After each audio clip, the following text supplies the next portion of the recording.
Doctor ortho Ayurvedic oil and capsule. अब दर्द भी घुटने टेकेगा। पश्चिम एशिया में जंग पर ट्रंप का दावा, कहा अमेरिका ने युद्ध जीत लिया है। ईरान न्यूक्लियर हथियार नहीं रखने पर सहमत हुआ। इजरायल पर ईरान का बड़ा हमला, तेल अवीव समेत कई शहरों पर missile drone strike. Israel Iran युद्ध पर पीएम मोदी और ट्रंप के बीच हुई बातचीत, हॉर्मुज जल जमरू मध्य को खुला रखने पर दिया गया जोर। कांतारा फिल्म विवाद पर रणवीर सिंह ने कर्नाटक हाईकोर्ट में मांगी माफी, चामुंडी हिल्स जाने का किया वादा, चामुंडी देवी पर की थी टिप्पणी।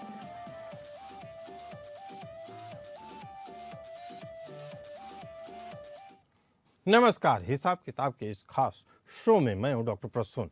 आज चर्चा ईरान के बाहुबल की, अमेरिका के खोखले दावों की और ट्रंप के बेचैनी के कारणों की, क्योंकि अमेरिका, इजरायल और ईरान के बीच चल रहा संघर्ष एक निर्णायक और बेहद तनावपूर्ण मोड़ पर पहुंच चुका है।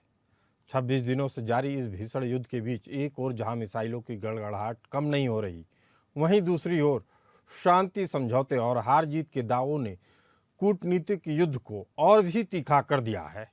आपको बता दें कि ईरानी सैन्य नेतृत्व ने अमेरिकी राष्ट्रपति डोनाल्ड ट्रंप के उन दावों को सिरे से खारिज कर दिया है जिसमें उन्होंने कहा था कि ईरान समझौता करना चाहता है।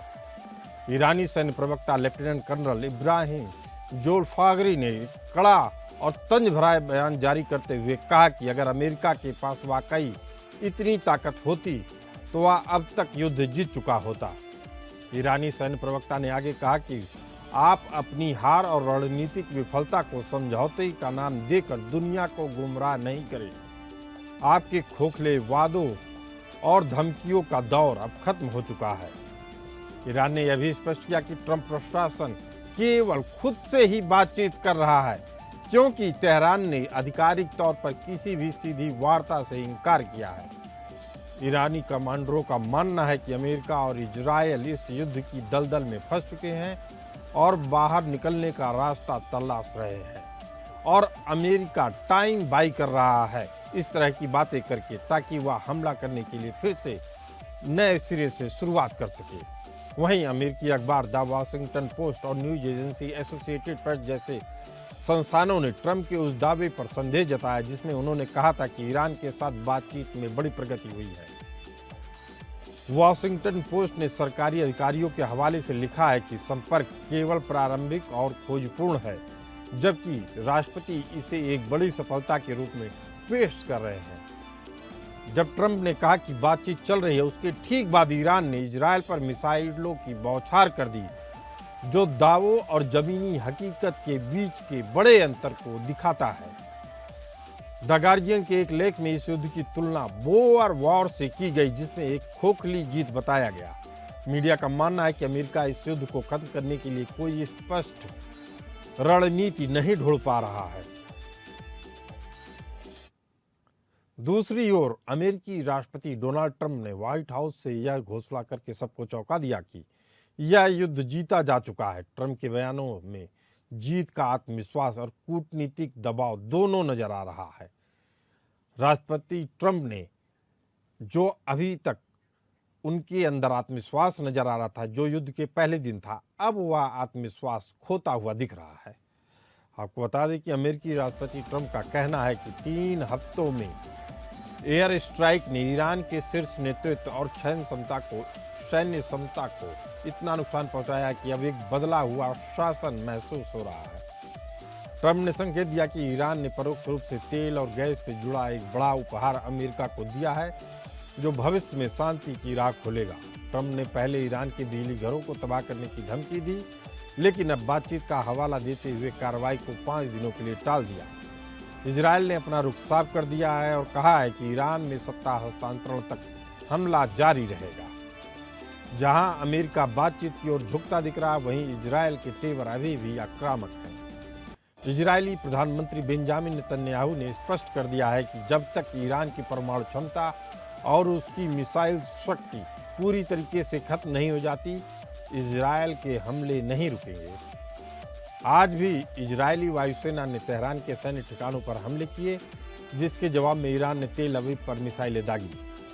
इजरायली खुफिया एजेंसी मोसाद के चीफ डेविड बॉर्निया की एक भविष्यवाणी भी वर्तमान युद्ध की चर्चित कूटनीतिक और सैन्य चर्चा बन गई है। डेविड बॉर्निया के अनुसार द यरूशलेम पोस्ट और चैनल 20 की रिपोर्ट में यह दिखाया गया है कि ईरान की वर्तमान व्यवस्था को ढहाने के लिए कम से कम 1 साल का समय लग सकता है। बॉर्निया की माने तो ईरानी नेतृत्व इतनी आसानी से नहीं झुकेगा और अंतिम समय तक संघर्ष करेगा।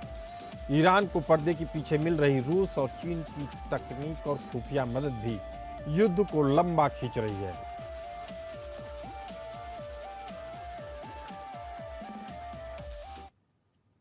इसी मुद्दे पर चर्चा करने के लिए हमारे साथ मौजूद है कमांडर भूषण दीवान जी, डिफेंस एक्सपर्ट। आपका बहुत बहुत स्वागत है।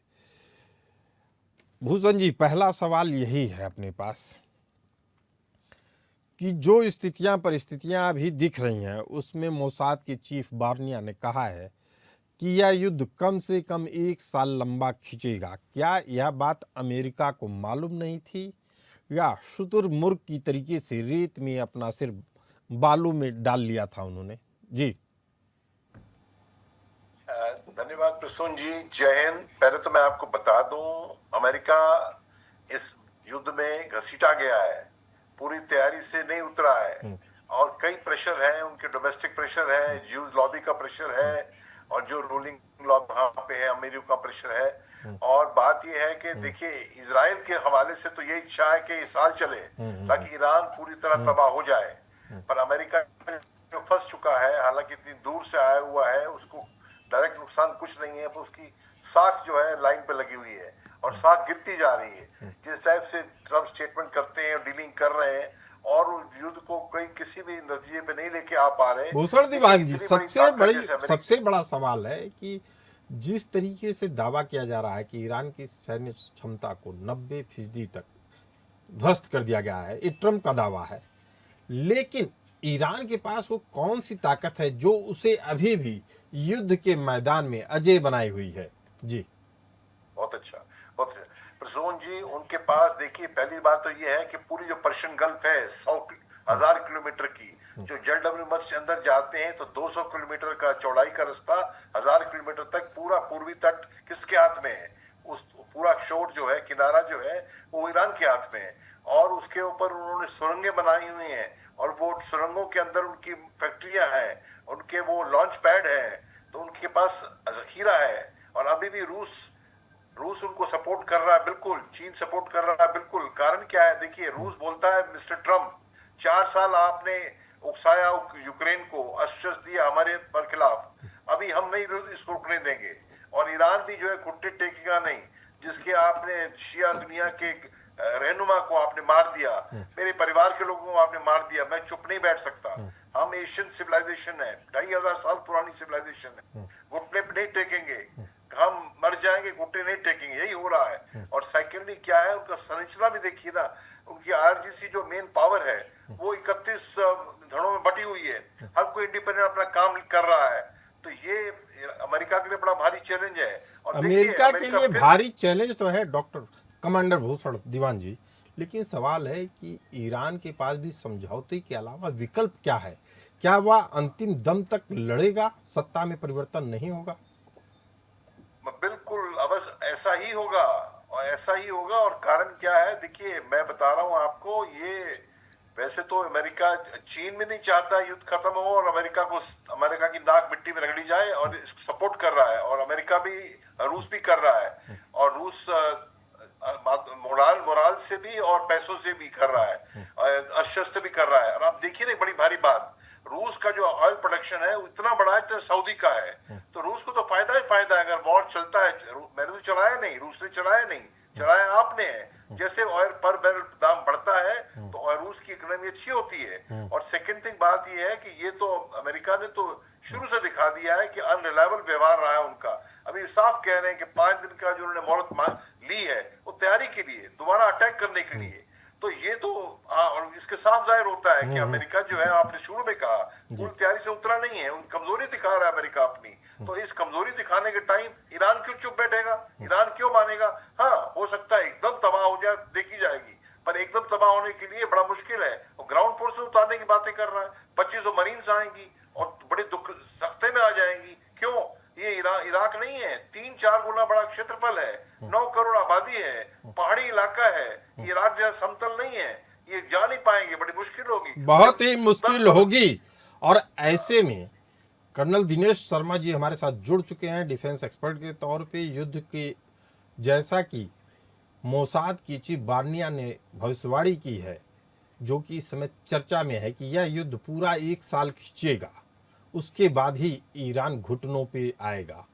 लेकिन अगर ऐसा होता है तो क्या लेबनान, सीरिया और इराक के जो प्रॉक्सी नेटवर्क में शामिल गुट हैं, हिजबुल्लाह, हुतियों के जरिए ईरान क्या इजराइल को घेर पाएगा, या इन देशों का भी हाल ईरान जैसा ही होगा? कर्नल दिनेश जी। डॉक्टर साहब, थैंक यू वेरी मच। बहुत दिनों के बाद हम मिल रहे हैं। देखिए साहब, ऐसा है कि फॉग ऑफ वार, जिसे आप युद्ध का धुंधलापन कह सकते हैं हिंदी के अंदर, फॉग ऑफ वार के अंदर जो है इरादे या ऑब्जेक्टिव जो है वो क्लियर नहीं होते हैं। जैसे जैसे फॉग ऑफ वार का धुआं छटता है तो इरादे जो है वो क्लियर होने लग पड़ते हैं, और जिस भी पार्टी का या जिस भी देश का जो है उद्देश्य क्लियर होते हैं उसे ही स्थायी सफलता मिलती है। इसके साथ मैं ये कहना चाहूंगा कि देखिए साहब, अमेरिका के बारे में आपने पूरा डिटेल के अंदर बता दिया है। अमेरिका का जो ऑब्जेक्टिव है वो क्लियर नहीं था, उसका समय समय के ऊपर ऑब्जेक्टिव बदलता रहता है। कभी पहले वो करना चाहते थे कि हम रिजीम चेंज कराना चाहेंगे, हम परमाणु संस्थानों को खत्म करना चाहेंगे। अरे भाई, परमाणुओं के बारे में आप क्यों बातें कर रहे हैं? वो तो आपने लास्ट ईयर जून में ही कह दिया था कि हमने ईरान के जितने भी परमाणु संस्थान है उनको खत्म कर दिया, अब ईरान के पास इस प्रकार की कैपेबिलिटीज नहीं है। तो ये सब कहने की बातें हैं, लेकिन जो उद्देश्य, जो बातचीत हम कर रहे हैं कि ईरान का जो है उसकी विल पावर और उसका जो एम है वो बहुत क्लियर कट है। वो ये लड़ाई जो है उन्होंने लास्ट ईयर से नहीं लड़ रहे हैं, उन्होंने ईरान ने 2007 के समय से ही वो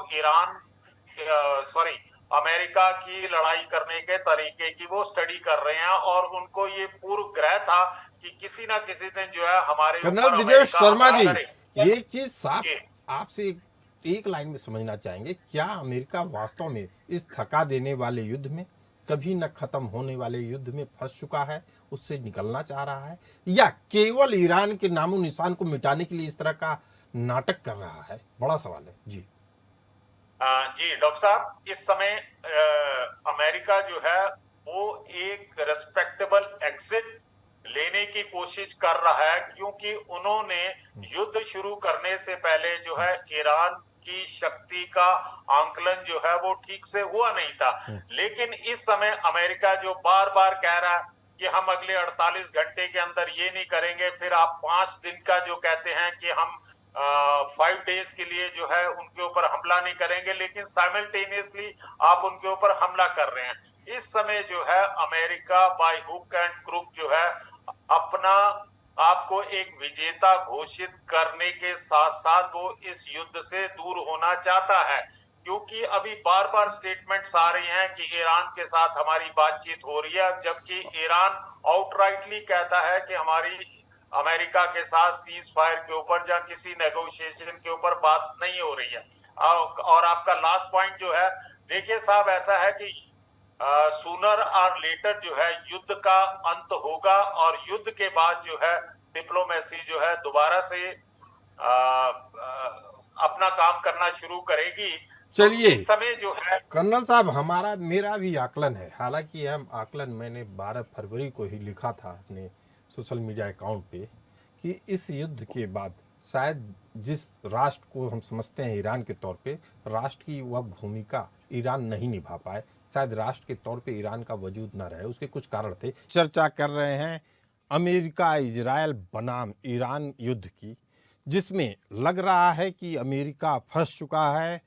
अमेरिका कह रहा है कि हमारा समझौता वार्ता चल रहा है, जबकि ईरान ने साफ कर दिया ऐसी कोई समझौता वार्ता नहीं चल रही है, और अमेरिका खुद से इस तरह के मनगढ़ंत किस्से सुना रहा है, जिसके बाद अमेरिका की जमकर छीछा-लेदर हो रही है।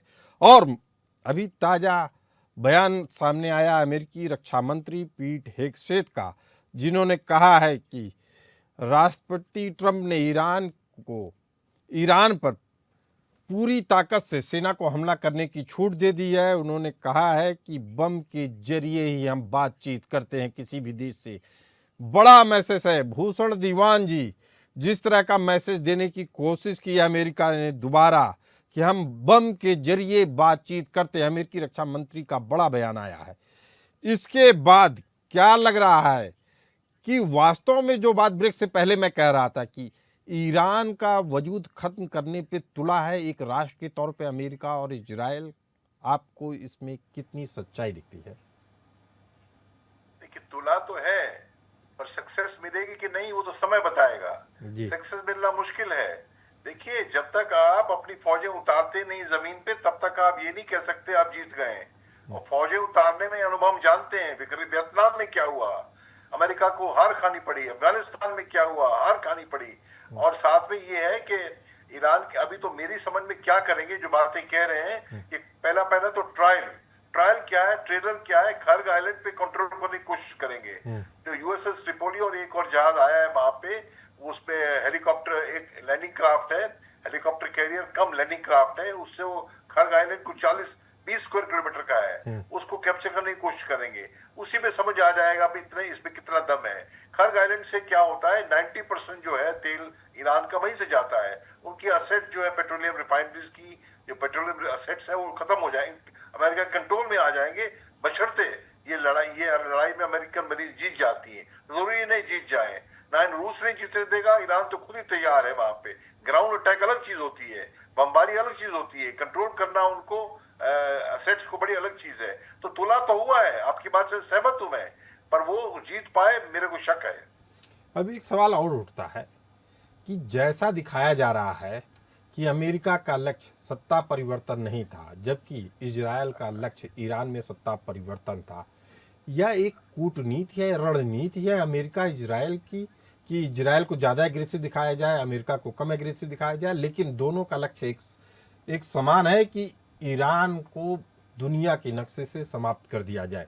भूषण दीवान जी, ये तो प्रसून जी बिल्कुल, डॉक्टर साहब बिल्कुल पक्की बात है। इजराइल के मन में तो पक्की बात है कि ईरान का जो वजूद खत्म कर दिया जाए, क्योंकि ईरान जो है बड़ा देश होने के नाते, आपको पता है ये कुवैत, सऊदी, ये सब तो इनके पास एग्रीकल्चर भी नहीं। ईरान तो एग्रीकल्चर बढ़िया एक्सपोर्ट करता है, यहाँ तक एक्सपोर्ट तक करता है फ्रूट्स वगैरह चीन को। तो ये पक्का बड़ा मुल्क है। तो ईरान के लिए सारी उम्र के लिए खतरा रहेगा। ईरान अगर तबाह दुनिया के नक्शे से खत्म हो जाता है, जो बड़ा मुश्किल है, 9 करोड़ आबादी वाला देश, तो ये अगर हो जाता है तो इजराइल इसमें खुश है। पर ये अमेरिका भी इसको घसीटा गया है इसके अंदर। अमेरिका का तो वर्चस्व वैसे ही चल रहा था मिडिल ईस्ट में। इस लड़ाई के बाद या कुछ भी हो, ये अमेरिका का पेट्रोल डॉलर का वर्चस्व कम हो जाएगा और अमेरिका की जो जियोपॉलिटिकल होल्ड है मिडिल ईस्ट में खत्म हो जाएगी। क्यों? ये सऊदी, कुवैत कहते हैं हम 3 हफ्ते 4 हफ्ते तो आपने हमें ईरान से मार पड़ी है, हमें डिस्ट्रक्शन हुआ है, आप तो कुछ कर नहीं पाए, हमने आपको बेसिस भी दिए। तो यूएसए में इसको कोई फायदा नहीं है, खाली इसमें घुसने का। प्रेशर में डाला गया है ज्यूइश लॉबी द्वारा और सऊदी द्वारा। ये बड़ी इंपॉर्टेंट बात है समझने की। जो शिया सुन्नी का आपस में है लड़ाई, 36 का आंकड़ा कि शिया को डाउन करना चाहता है सऊदी अरेबिया। जो दीवान साहब, मैं आपकी बात में एक चीज और जोड़ना चाहता हूं। मुझे लगता है कि सऊदी अरब डोमिनेंस तो दिखाना चाहता है, लेकिन इससे शिया सुन्नी के झगड़े से आगे वह एक राष्ट्र के तौर पे मुसलमान राष्ट्रों का नेता बनना चाहता है। वह न ईरान को स्वीकार करता है, न पाकिस्तान को, न मिस्र को। जी बिल्कुल मैं सहमत हूँ आपकी बात से डॉक्टर साहब। मुस्लिम दुनिया का खलीफा तो वो है, मक्का मदीना वहां पे है। उस खलीफा को चैलेंज करने वाले उसके दरवाजे पे तुर्की भी कई सालों से दरवाजे ठोक रहा है, ईरान भी उनका दरवाजा खटखटा रहा है, तो वो उनको मंजूर नहीं है। पर उनके पास लड़ने की कितनी क्षमता है मैं बता रहा हूँ। इतने आर्म्स वो ले लें, फौजी लड़ने के लिए कहां से आएंगे? पाकिस्तान से आएंगे, और आर्मामेंट आएंगे अमेरिका से। तो ये ऐसे नहीं होता है, आउटसोर्स करके सिक्योरिटी नहीं चलती है। और पाकिस्तान से कितने आएंगे, कहां आएंगे? तो वो चाहता तो यही है कि ईरान तबाह करे। कौन करे? अमेरिका करे। कौन करे? इजराइल करे। हम अब्राहम अकॉर्ड में तो पहले जुड़ गए इजराइल से, हम माने सऊदी, वो बहरीन भी जुड़ा हुआ है, जॉर्डन जुड़ा हुआ है। तो ईरान को इससे मंजूर नहीं है, और ईरान के पास एक मॉरल राइट आ रहा है। अब मेरी समझ में तो ये है बड़ी भारी बात कि जो मुसलमान, जो आम आवाम है, सऊदी, कतार, बहरीन, अरे तुम अय्याश नवाब लोग हमारे पे रूल कर रहे हो, हमारे पे, हमको ठीक है पैसे दे रहे हो, free education, free health, free टू जो कर रहे हो, ये हमको तो फ्रीडम नहीं है। और आपने अय्याशी के अड्डे खोले यूएई में, इधर यूके में, यूएसए में, तो बेहद अहम बात भूषण दीवान जी, क्या वहाँ की जनता अपनी स्वतंत्रता के अधिकार को बेच कर इस तरह की सुविधाएं चाह रही है? बड़ा सवाल है। दिनेश शर्मा जी, क्या स्ट्रेट ऑफ हॉर्मुज की बात करें तो क्या इस पर, इसके जरिए ईरान का नियंत्रण वैश्विक अर्थव्यवस्था के लिए एक टाइम बम का काम करेगा? ऑब्वियसली अगर आप इम्पोर्टेंस देखते हैं तो पूरे वर्ल्ड का जो है 20% से भी ज्यादा जो है व्यापार जो है स्ट्रेट ऑफ हॉर्मुज से आता है। और अभी जो है युद्ध के शुरुआती दिनों के अंदर हार्मुज का कहीं कोई रेफरेंस नहीं आया था, और इवन अमेरिका ने भी नहीं सोचा था कि इस युद्ध के दौरान जो है ईरान स्ट्रेट ऑफ हार्मुज के ऊपर किसी प्रकार की बंदिश डालेगा जो उसका शिपिंग लेन को डिस्टर्ब करेगा। तो ईरान ने सोची समझी चाल से जो है स्ट्रेट ऑफ हार्मुज को जो है ब्लॉक किया हुआ, और बेसिक उसका ये एम है ताकि पूरा वर्ल्ड जो है अमेरिका के ऊपर और इजराइल के ऊपर प्रेशर डाले कि वो इस युद्ध को खत्म किया जाए। ये उनका एक एम है। और इसके साथ साथ जो है उन्होंने पूरे वर्ल्ड को एक प्रकार से ये अपनी ताकत दिखा दी है कि अगर हम इसके ऊपर कंट्रोल कर लेंगे तो आपकी इकोनॉमिक पावर, आपकी आर्थिक अर्थव्यवस्था को हम बहुत बड़ा जो है नुकसान पहुंचा सकते हैं। कर्नल दिनेश शर्मा जी, एक बात ऐड कर, एक मिनट के लिए समय दीजिए डॉक्टर साहब। जो पिछला पॉइंट था जो आपका और हमारे भूषण सर का डिस्कशन हो रहा था खलीफा बनने की, देखिए साहब ऐसा है कि बाकी जो है मुस्लिम वर्ल्ड का लीडर सऊदी अरेबिया जहां ईरान बनना चाहता वो है एक एस्पेक्ट, लेकिन गल्फ कंट्रीज के अंदर हर देश के अंदर जो है राजशाही है, मोनार्की है। तो इन कंट्रीज को भी ये डर लगा हुआ है कि ईरान के अंदर 1979 के बाद इस्लामिक क्रांति आई है, और आने वाले दिनों के अंदर हो सकता है कि ईरान अपनी प्रॉक्सी या अपने इन्फ्लुएंस के द्वारा जो है हमारे राजतंत्र के ऊपर भी एक प्रकार का खतरा लगे। इसीलिए जो है सऊदी अरेबिया ने भी अमेरिका को फोर्स किया है या रिक्वेस्ट किया है कि ईरान के ऊपर हमला किया जाए और उनको नुकसान पहुंचा जाए। अभी आप हाल ही के दिनों के अंदर की जो स्टेटमेंट यूएई के प्रेसिडेंट का जो एडवाइजर है वो कहता है कि अब ये जो है सीज फायर नहीं होना चाहिए, इस युद्ध का जो है अल्टीमेट मुकाम होना चाहिए और ईरान को एक प्रकार से जो है अच्छी तरह से जो है उसको स्टेबलाइज या उसको सबक सिखाना चाहिए। कर्नल दिनेश शर्मा जी, जल्दी से आपसे जानना चाहेंगे कि क्या ईरान जो दावे कर रहा है उसकी ताकत के पीछे क्या वास्तव में उसकी सैन्य ताकत है या केवल बैलिस्टिक मिसाइलों के जरिए ही वह इस पूरे युद्ध को लड़ेगा? उसकी ताकत का असल राज क्या है, आपसे जानना चाहेंगे जी। डॉक्टर साहब ऐसा है कि जो मैं एक आर्मी मैन होने के नाते समझ सकता हूं कि उसके पास जो है बैलिस्टिक मिसाइल और ड्रोन का जो है अपार भंडार है। उसने बाकी देशों की तरह, जैसे हमारा ये पड़ोसी देश है आतंकिस्तान पाकिस्तान, ये हर बार उछल के अपनी कैपेबिलिटीज बताएगा कि हमारे पास न्यूक्लियर वेपन है। इसको छोड़ो, इसकी बात मत करो। ईरान के पास जो है अभी मुझे लगता है कि उन्होंने अपने असली मिसाइल सिस्टम का अभी इस्तेमाल करना शुरू नहीं किया है। तो वो जो है अपने मिसाइल और ड्रोन के जरिए जो है इन दोनों कंट्रीज के लिए एक प्रकार से बहुत बड़ी मुसीबत पैदा करके रखा हुआ। एक मैं पॉइंट यहाँ पे आपके माध्यम से आपके दर्शकों को बताता हूँ कि देखिए युद्ध शुरू होने के कुछ हफ्तों के बाद जो है ईरान ने जो है सटीक हमले करने शुरू कर दिए। जो उन्होंने टारगेट सेलेक्ट किए, चाहे वो अमेरिकन बेसिस हैं या जॉर्डन एयर वार्निंग सिस्टम है, सब जगह उन्होंने सटीक हमले किए। तो इसका मतलब है कि उनके पास जो है इंटेलिजेंस या इंफॉर्मेशन अवेलेबल है जो उनको प्राप्त, लेकिन इस इंटेलिजेंस अवेलेबल कराने के पीछे बताया जा रहा है रसिया और चाइना का हाथ है। आप दोनों मेहमान इस खास चर्चा में आए, आप दोनों का बहुत बहुत धन्यवाद। फिलहाल इस चर्चा में इतना ही, हमें दीजिए इजाजत। नमस्कार।